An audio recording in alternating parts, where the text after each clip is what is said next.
Welcome to Priya's kitchen. நம்ம கிச்சனில் இன்றைக்கி பார்க்க போகிறது என்னென்னா தேங்காய் சாதம் தாங்க.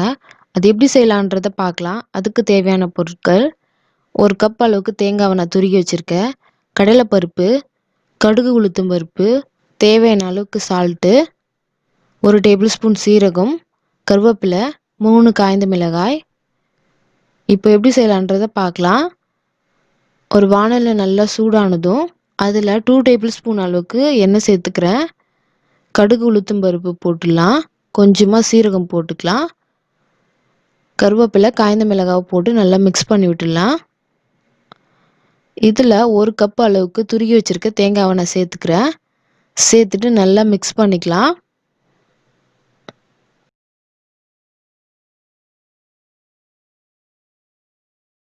தேங்காவை சேர்த்து நல்லா மிக்ஸ் பண்ண உடனே ஸ்டவ் ஆஃப் பண்ணிடலாம். அவ்வளோதான், நல்லா மிக்ஸ் பண்ணுங்க.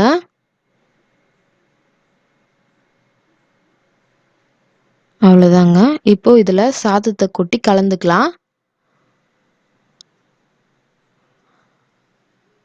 நான் 1 கப் அளவுக்கு சாதம் எடுத்திருக்கேன்.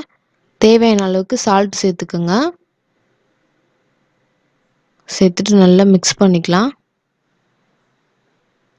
குழந்தைங்களிருந்து பெரியவங்க வரைக்கும் இதை விரும்பி சாப்பிடுவாங்க.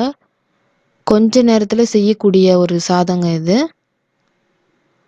அவ்வளோதான், சாதத்தை கொட்டி கலந்துக்கலாம்.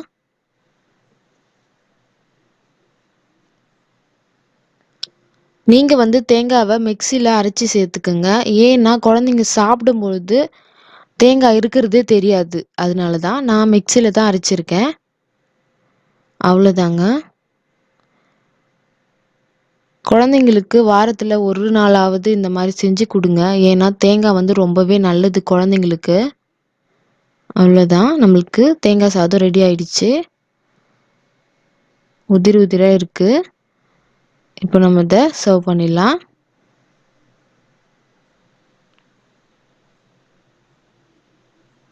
வாவ், சூப்பராகவே வந்திருக்கு தேங்காய் சாதம்.